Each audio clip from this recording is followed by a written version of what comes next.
இந்த வீடியோவை உங்களுக்கு வழங்குவோர் மாலை முரசு செய்திகள் தொலைக்காட்சியின் படிப்போம் ஜெயிப்போம் உயர்கல்வியை தேர்ந்தெடுப்பதில் உள்ள சந்தேகங்களை தீர்க்கும் நிகழ்ச்சி தினமும் மாலை 5 மணிக்கு.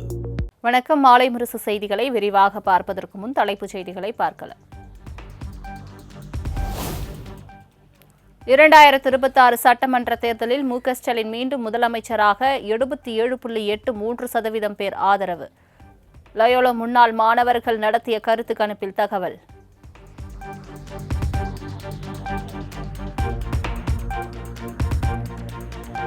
தமிழ்நாட்டின் அடுத்த முதலமைச்சர் ரேஸில் மு க ஸ்டாலின், எடப்பாடி பழனிசாமி இடையே கடும் போட்டி.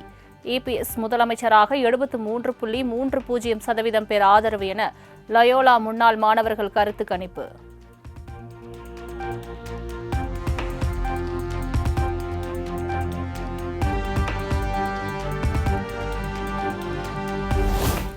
தற்போதைய அரசியல் சூழலில் யாருக்கு வாக்களிப்பது என்ற கேள்விக்கு 17.7% பேர் திமுக என்றும் 17.30% பேர் அதிமுக என்றும் கருத்து.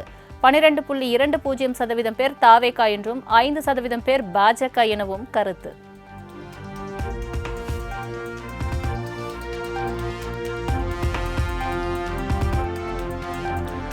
(2026) சட்டமன்ற தேர்தலில் விஜய் முதலமைச்சராக 60.58% பேர் ஆதரவு. சீமானுக்கு 30.80%, அன்புமணிக்கு 19.97% பேரும் லயோலா கருத்து கணிப்பில் தகவல்.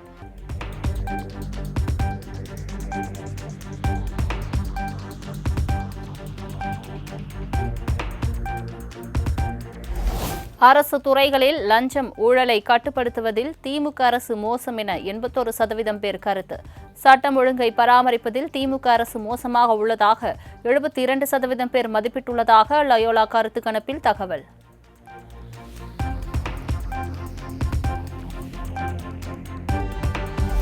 ஸ்டாலின் தலைமையிலான திமுக ஆட்சியில் முதலீடுகள் குறைந்து வருவதாக எதிர்க்கட்சித் தலைவர் எடப்பாடி பழனிசாமி குற்றச்சாட்டு.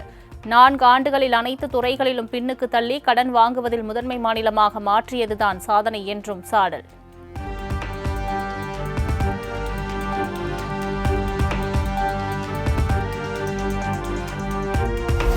கரகாட்டம், தப்பாட்டம் என கலை நிகழ்ச்சிகளுடன் தொடங்கிய மதுரை முருக பக்தர்கள் மாநாடு.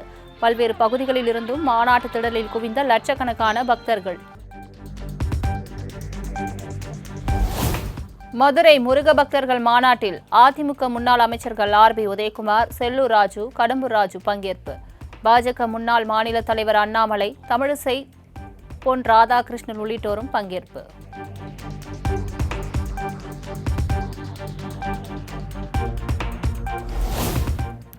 ஈரான் அதிபர் மசூத் பெஷேஷ்கியானுடன் பிரதமர் நரேந்திர மோடி தொலைபேசியில் பேச்சு. அண்மை கால தாக்குதல்கள் கவலை அளிப்பதாகவும் போர் பதற்றத்தை தவிர்க்க விரைந்து தீர்வு காண வேண்டும் என்றும் வலியுறுத்தியதாக தகவல்.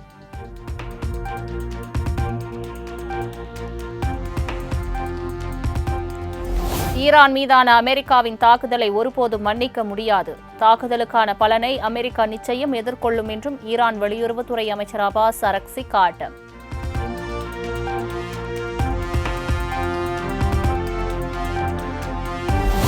அமெரிக்காவின் தாக்குதலுக்கு பின் முதன்முறையாக இஸ்ரேல் மீது மீண்டும் ஏவுகணை தாக்குதலை தொடங்கியது ஈரான். இஸ்ரேலின் பல்வேறு நிலைகளை குறிவைத்து ஏவுகணைகள் மூலம் ஈரான் தாக்குதல்.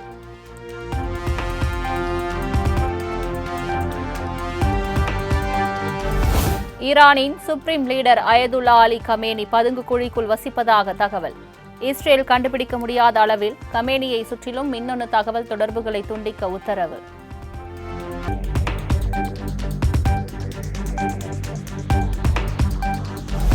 இஸ்ரேலுடனான போரில் தான் கொல்லப்பட்டால் ஈரானின் அடுத்த தலைமை மதகுரு யார்?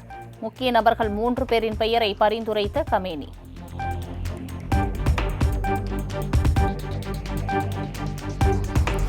சர்வதேச பாதுகாப்புக்கு ஈரானின் அணுசக்தி திட்டம் கடும் அச்சுறுத்தலாக இருக்கும். அமெரிக்காவின் தாக்குதல் அதனை சற்று குறைத்துள்ளதாகவும் இங்கிலாந்து பிரதமர் ஸ்டார்மர் பேச்சு.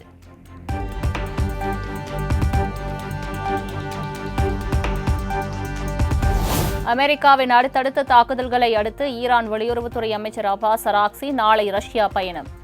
அதிபர் புதினை நேரில் சந்தித்து அடுத்த கட்ட நடவடிக்கை குறித்து ஆலோசிக்க உள்ளதாக தகவல்.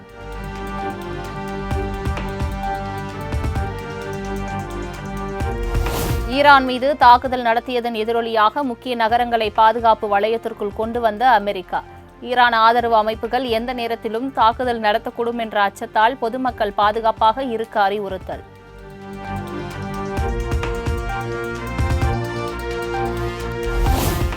ஈரான் மீதான அமெரிக்காவின் தாக்குதலை தொடர்ந்து போரில் இணைந்து விட்டதாக ஏமன் அதிகாரப்பூர்வ அறிவிப்பு. செங்கடல் பகுதியில் உள்ள கப்பல்களை குறிவைத்து தாக்குதல் நடத்த உள்ளதாகவும் அமெரிக்கா உள்ளிட்ட நாடுகளுக்கு எச்சரிக்கை.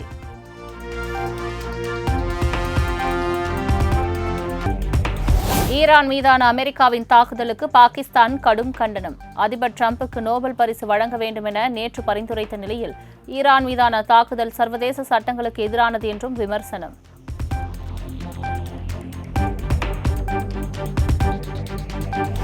ஈரான் அணுசக்தி மையங்கள் மீது அமெரிக்கா தாக்குதல் நடத்தியது பொறுப்பற்ற செயல். சர்வதேச சட்டங்கள் மற்றும் ஐநா விதிகளுக்கு முரணாக ட்ரம்ப் செயல்படுவதாகவும் ரஷ்யா கண்டனம்.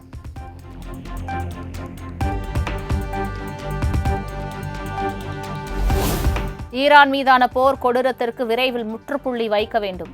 ஒரு நாட்டின் மீதான போர் தீர்வுக்கு வித்திடாது, மாறாக காயங்களை மேலும் ஆழப்படுத்தும் என்றும் போப் லியோ கவலை.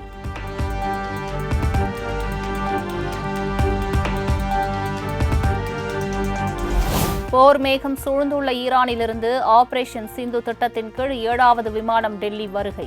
பெண்கள், குழந்தைகள் உள்ளிட்ட 311 பேருக்கு விமான நிலையத்தில் உற்சாக வரவேற்பு.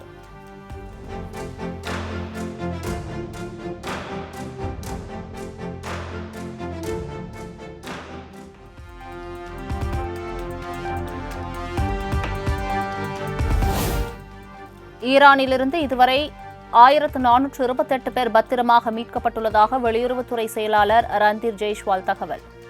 சிறப்பு விமானங்கள் மூலம் இந்தியர்களை மீட்கும் பணிகள் துரித கதியில் நடைபெற்று வருவதாகவும் பதிவு.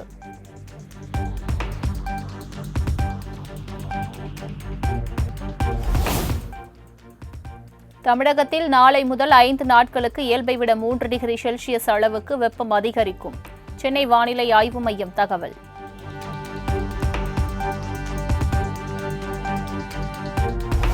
தமிழகத்தில் சிவகங்கை, விருதுநகர், ராமநாதபுரம், திண்டுக்கல், ஈரோடு உள்ளிட்ட 12 மாவட்டங்களில் மிதமான மழைக்கு வாய்ப்பு. நாமக்கல், திருப்பூர் உள்ளிட்ட மாவட்டங்களிலும் மழை பெய்யும் என்றும் வானிலை ஆய்வு மையம் தகவல்.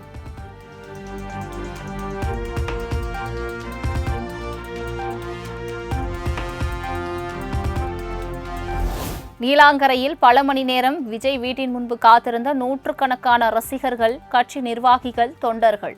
வீட்டிலிருந்து காரில் வெளியே சென்ற விஜய் காரின் கண்ணாடியை கூட இறக்காமல் சென்றதால் ஏமாற்றம்.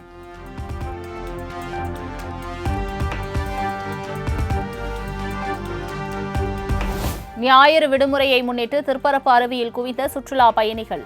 ஆக்ரோஷமாக கொட்டும் அருவி நீரில் குளித்தும் படகு சவாரி செய்தும் மகிழ்ச்சி.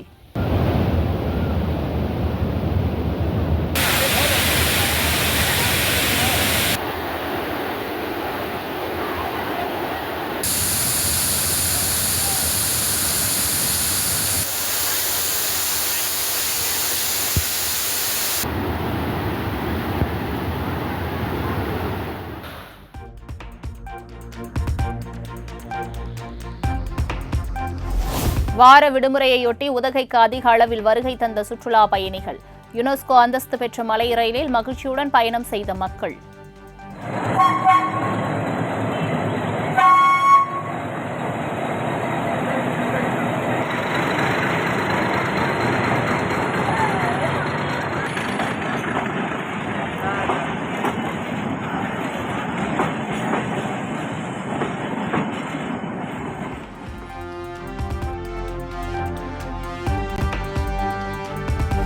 வார விடுமுறையொட்டி வேளாங்கண்ணி புனித ஆரோக்கிய மாதா பேராலயத்தில் குவிந்த மக்கள். சிறப்பு திருப்பலி பங்கேற்றும் கடலில் நீராடியும் உற்சாகம்.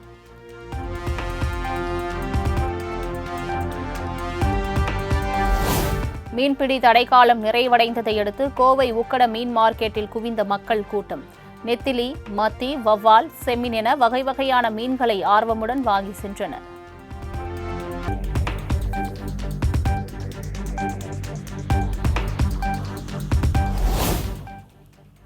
காஞ்சிபுரம் அருகே திரௌபதி அம்மன் கோவிலில் வெகு விமரிசையாக நடைபெற்ற துரியோதனன் படுகளம். திரளான பக்தர்கள் துடைப்பத்தால் அடிவாங்கி வினோத நேர்த்திக்கடன்.